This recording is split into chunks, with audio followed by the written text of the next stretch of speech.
Hello friends फरायबाय mybodotech चेनेलनि गेजेरजों नोंथांमोनखौ बयखौबो दायो बे समाव बे भिडिअनि गेजेरजों नोंथांमोना शेयार खालामनो लाबावदों मोनसे नेशनेल फेमिलि बेनिफिट स्किमनि सायाव मोनसे आरोबाव माखासे कनफ्यूजननि क्लियार जानो हागोन नोंथांमोना बे भिडिअनि गेजेरजों आरो गोबांथार माखासे गुबुन गुबुन सोंथि सोंहरदोंमोन बेनि सायावनो बे भिडिअआ जागोन बेवहाय जोङो मिथिनानै लागोन माला लास्ट डेट जागोन एबा माब्ला बियो एप्लाइ जागोन बिनिफ्राय बिनि मेम्बार आइडि एबा रेशन कार्डनि मेम्बार आइडिया बबे एबा बबेखौ बुङो आरो जों माबोरैहाय बेखौ मोननो हानाय जायो एबा मिथिनानै मोनगोन दानिया बिनिफ्राय आरोबाव कुइसन खालामदों सोरबा बियो लन स्किमसो नामा एबा लनसो नामा बेफोरबायदि कुइसन खालामदों दायो गोबांथार गुबुन गुबुन कुइसन्सफोर दङ बेनिनो जोङो क्लियारिफिकेसन मोनगोन एबा बे भिडिअनि गेजेरजों जोङो बुजिनानै मोनगोन लोगोसे जोङो बे स्किमखौ जों माबोरैहाय एप्लाइ खालामनांगौ बेनिबो भिडिअ नोंथांमोनहा मोननो हानाय जागोन दायो जोङो गिबियाव मोनसे क्लियार खालामनानै लाग्रोनोसै माला लास्ट डेट जागोन एबा माब्ला एप्लाइ जागोन बेनि सोमोन्दै बेवहाय बे स्किमा जाबाय मोनसे फेमिलि बेनिफिट स्किम आरो बेखौ सासे रेशन कार्ड हल्डारनि थैनायनि थाखायसो एप्लाइ खालामनो हानाय जायो एबा एप्लाइ खालामनानै लानो हायो बेखायनो बे पर्टेला अलरेडि माने अन जाबाय थायो बियो अफ जानानै थाङा बिनिफ्राय बिनि क्राइटेरिया डिटेल्सनि भिडिअ आगोलाव माने नोंथांमोना अलरेडि भिडिअ मोनसे मोनखाबाय बेवहायनो दंजोबोमोन नाथाय गोबाङानो बेखौ फुरायै एबा आबुङै नायजोबाखै बेनिखायनो माखासे बुजिनानै मोनाखै जानांगौ बेयाव एबा बे स्किमनि थाखाय बेवहाय थिखानाय माखासे गासै क्राइटेरिया बे क्राइटेरिया बादियै नोंथांमोना बेनि खारि थि जायोब्ला एबा बे खारिया थिग जायोब्लानो नोंथांमोनहा बेखौ मोननो हानाय जायो सासेयाव 20,000 रां बेनिफ्राय सिगाङाव गासै डिटेल्स क्राइटेरियाफोरखौ होदोंमोनब्लाबो खायसे बुजिनानै मोनाखै क्राइटेरियाफोरखौ बेखायनो एसे नोंथांमोननो बेवहाय फोरमायनानै होनाय जागोन माखासे क्राइटेरियाखौ आरोबाव बेखौ मोननाय जायो सासे रेशन कार्ड हल्डार एबा 18 निफ्राय 60 इयार्सनि सिंनि सासे थैनाय सुबुंनि मुङावसो मोननाय जायो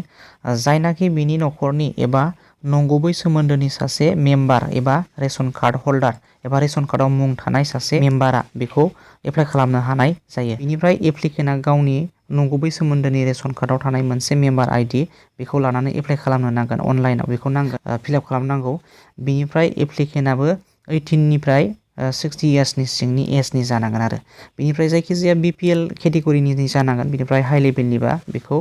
हानाय नङा एबा बे क्लेमखौ बानायनानै लानो हानाय जानाय नङा BPL हिसाबै इन्डिया गभर्नमेन्टजों डिटारमाइन खालामजानाय जानांगोन बिनिफ्राय नोंथांमोना गोनांथि जानाय माखासे डकुमेन्ट्सफोरखौ स्क्रिनाव नायनानै लादो स्क्रिनाव नोंथांमोननो होगोन बिनिफ्राय आरो खायसे सोंदोंमोन बियो लनसोमोन नामा एबा लन स्किम नामा बियो होननानै सोंदोंमोन बियो लन नङा नोंथांमोन बियो मोनसे लामसाम वान फाइनान्सियेल एसिस्टेन्स हिसाबै नोंथांमोना मोननो हानाय बियो मोनसे रां बियो DBT सिस्टेमजों नोंथांमोना बेंक एकाउन्टाव मोननाय जायो माने डाइरेक्ट बेनिफिट ट्रेन्सफार हिसाबै नोंथांमोना बेखौ मोनो अब्ला दानिया जोङो मिथिनानै लानोसै बिनि गासै डिटेल्स एबा जोङो रेशन कार्डनि आइडि नाम्बार जों बेखौ माबोरै मोनो मेम्बार आइडि नाम्बारखौ जों बोरै मोनो बेनि प्रेक्टिकेलि भिडिअ जों स्टेप बाय स्टेप भिडिअ प्रसेसनि गेजेरजों जोङो बेखौ नायलांनोसै बिनिफ्राय नोंथांमोननिसिम फिसा रिक्वेस्ट खालामो नोंथांमोना जुदि चेनेलाव गोदानबा साबस्क्राइब खालाम लाइक खालाम हाजासे शेयार खालाम लोगोसे नोंथांमोना जेन सोरबा लोगोखौ मदद होनो हानाय बादि बिनिफ्राय नोंथांमोना भिडिअखौ जोबजासिम नायलां अब्ला नोंथांमोना गासैबो कनफिउज गैयाजासे बुजिनानै मोनगोन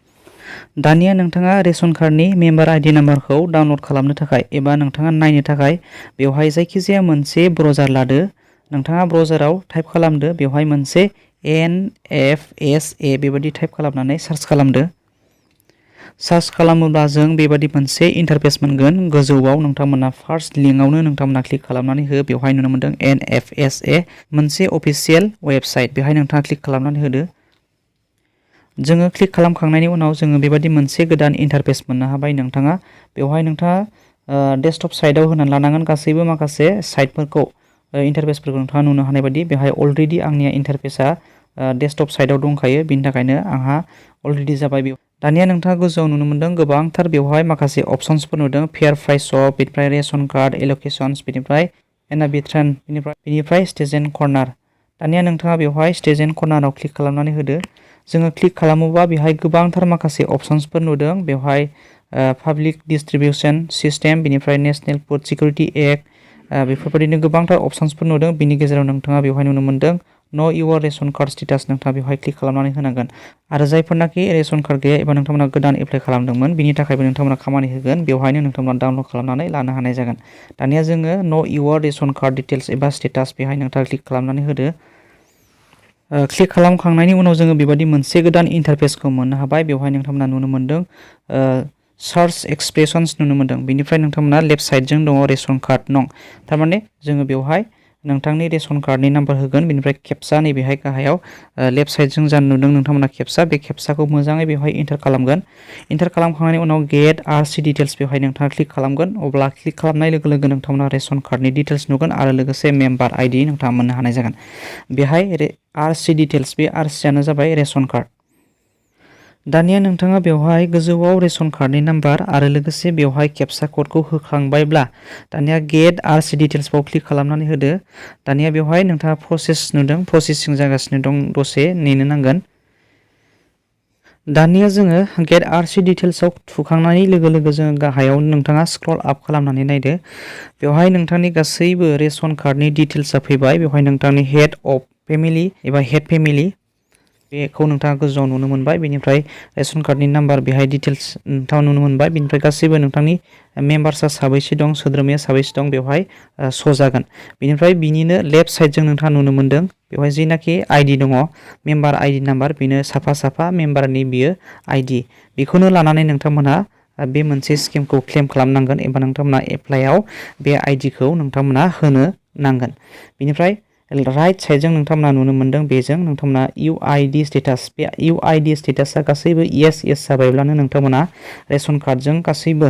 आधार कार्ड डिटेल्स एबा आधार कार्डनि लिंकआ बियो कारेक्ट जाबाय होननानै नोंथांमोना बुजिनानै मोनबाय एबा नोंथांमोना बेखौ मिथिनो मोननाय जायो। दानिया नोंथांमोना बे भिडिअनि गेजेरजों मोननो हाबाय मेम्बार आइडिखौ जों माबोरैहाय मोननो हायो एबा नायनो हायो। लोगोसे लिरख'नानै लानो हागोन एबा नोंथांमोना स्क्रिनशटनि गेजेरजों बेखौ नोंथांमोना लानो हानाय जागोन। अब्ला लोगोफोर नोंथांमोना जानो हागौ निस्सय बुजिबाय जोङो मोनसे नेसनेल फेमिलि बेनिफिट स्किमखौ जों एप्लाइ खालामनो थाखाय मेम्बार आइडि गोनां जानाय बेखौ जोङो सलुसन खालामनो हाबाय, जों माबोरैहाय मोननो हानाय जायो। अब्ला जानो हागौ नोंथांमोना निस्सय बुजिबाय बे भिडिअनि गेजेरजों। अब्ला लोगोफोर थेंक इउ फर वाचिं, उननि भिडिअआव लोगो मोनफिनगोन।